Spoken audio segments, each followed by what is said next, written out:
নমস্কার, গল্প সমগ্র চ্যানেলে আজকে আপনাদের কাছে নিবেদন সুব্রত কুমার বসাকের লেখা বিশ্বাসঘাতকতার শাস্তি। শুরু হচ্ছে আজকের গল্প সুব্রত কুমার বসাকের বিশ্বাসঘাতকতার শাস্তি।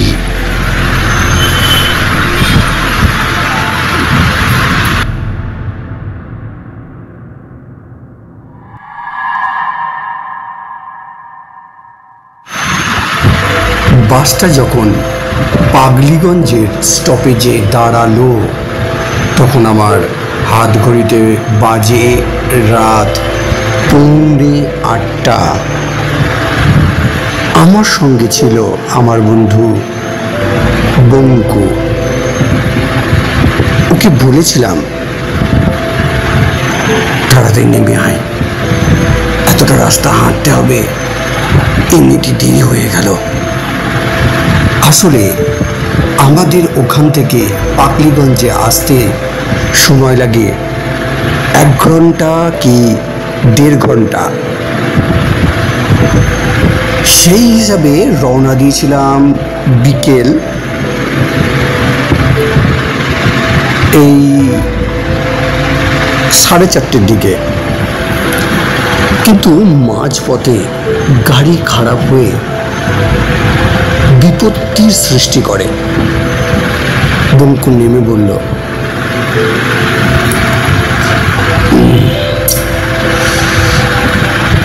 এক কাপ চা খেয়ে নিলে ভালো হতো না?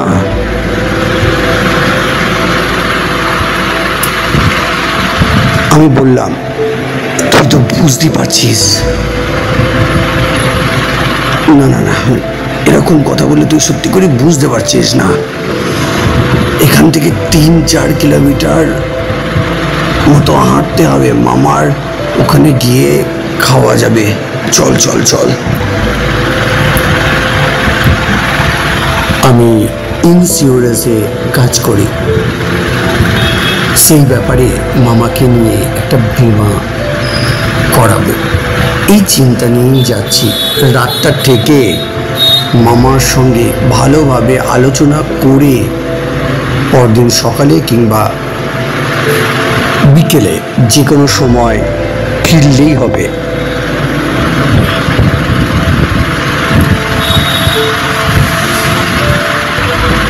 তবে আপাতত ঠিকমতো পৌঁছাতে পারলে হয়।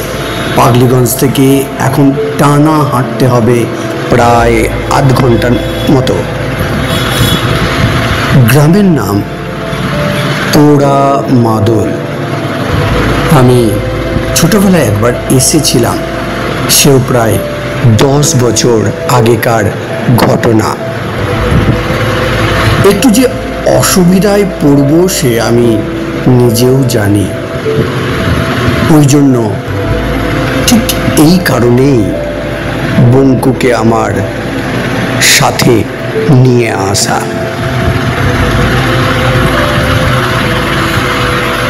ওর সাহস আছে, তবে কিছুটা গোঁয়ারে।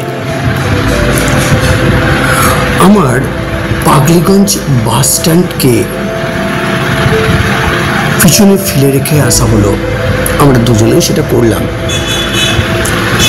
সামনেই আত্রি নদী আছে। বর্ষার সময় যখন জল দুকুল ছাপিয়ে যায় তখন নৌকো করে এপার ওপার হতে হয়।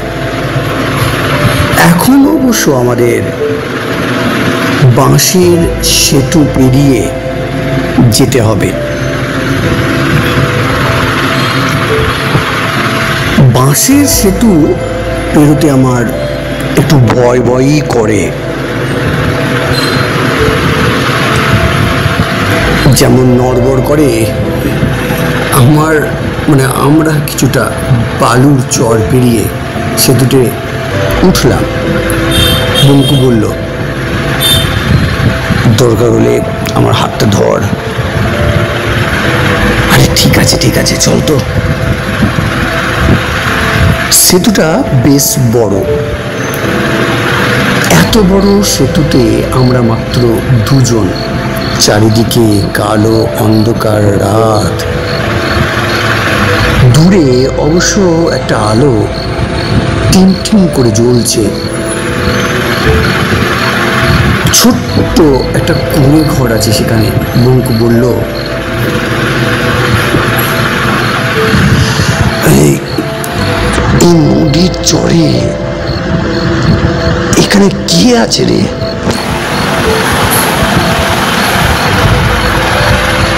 কেউ না তো। আরে এই সেতুর উপর দিয়ে পার হতে হলে পয়সা দিতে হয়। ওখানে সারাদিন পয়সা কালেকশন করে যে লোকটা, সে হয়তো বাড়ি যাবে এখনই। তারপর একটু থেমে তাড়াতাড়ি বললাম, চল চল চল, ওই লোকটার বাড়ি যদি আমার মামার গ্রামে হয় তাহলে একসঙ্গে চলে যাওয়া যাবে, চল। সেতুটা পার হয়ে আমরা বালুর চরে নামলাম। বালুর চরের মধ্যেই কুঁড়ের ঘরটা। একটা লণ্ঠন জ্বলছে, তবে সলতেটা কমানো। আমি পকেট থেকে 1 টাকার একটা নোট বের করলাম। তারপর কিছুটা নিচু হয়ে কুঁড়ে ঘরের মধ্যে ঢুকলাম। ঘরে কেউ নেই। কোণে ছোট খাটিয়া বাটা। লণ্ঠনের স্বল্প আলোয় ঘরের সমস্ত অন্ধকার সরে যায়নি। কেমন যেন একটা আলো আঁধারের পরিবেশ। আমি একটু শব্দ করে ডাকলাম, ও দাদা, কি ব্যাপার বলুন তো, কোথায় আপনি?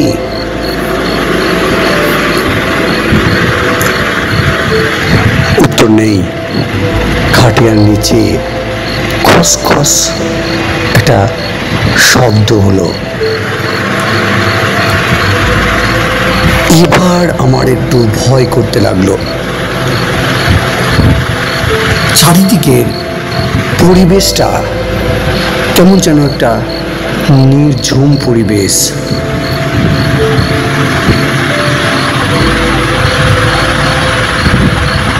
আমি পিছন ফিরে বেরোতে যেতেই পায়ে লেগে লণ্ঠনটা পড়ে গেল।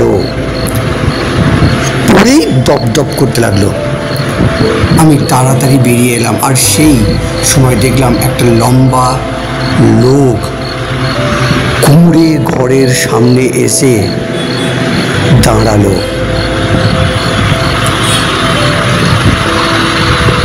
তারপর নিচু না হয়ে অবলীলাক্রমে ঢুকে পড়লো কুঁড়ে ঘরের মধ্যে। অবশ্য আলো আঁধারের মধ্যে আমি ভুলও দেখতে পারি। লোকটা কিছুক্ষণের মধ্যে আবার বাইরে বেরিয়ে এসে একটা তালা ঝুলিয়ে দিল। তারপর আমার দিকে তাকিয়ে বলল,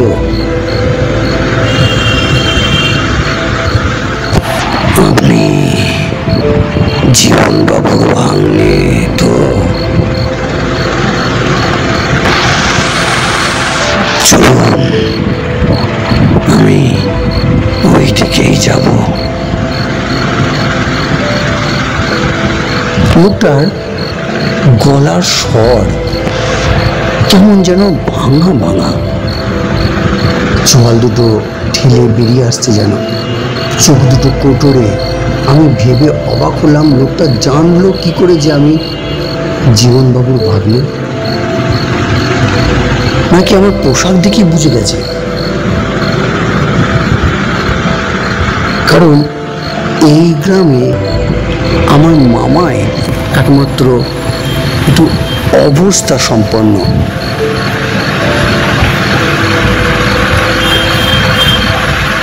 এইসব গ্রাম্য লোকগুলো বেশ শিয়ানা হয়তো দেখছি। ভিতরে ভিতরে আমি কিছুটা সাবধান হয়ে গেলাম। অবশ্য মুখে বললাম, তাহলে তো ভালোই হয়, অনেকটা রাতও হয়ে গেছে এখন, ঠিকমতো রাস্তাঘাটটাও চিনতে মুশকিল হচ্ছিল। আপনি থাকলে সুবিধাই হবে। লোকটা খ্যানখ্যানে গলায় হেসে বলল, তা যা বলেছেন, জানেন রাত বিরেতে আমারও বাড়ি যেতে ভয় করে। সঙ্গী সাথী পেলে ভালোই হয়, আর না পেলে বাড়ি যায় না, নদীর চরেই থেকে যায়। ওই বাবু আপনার বন্ধু বুঝি? বঙ্কুকে এদিকে আসতে দেখে বলল,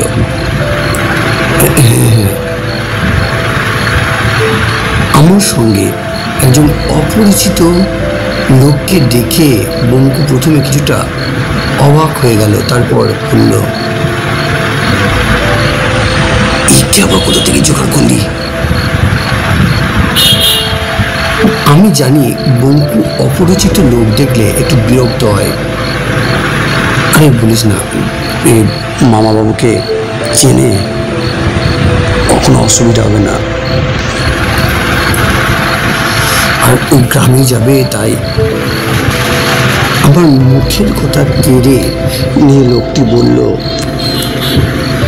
আরে তোমার মামাকে শুধু চেনি, কি বলছো রে? তোমার মামার বাড়ি আমি যে কাজ করেছি টানা 6 বছর, তুমি ছোটবেলা একবার এসেছিলে, পাল্টু বাবু, মনে আছে তো?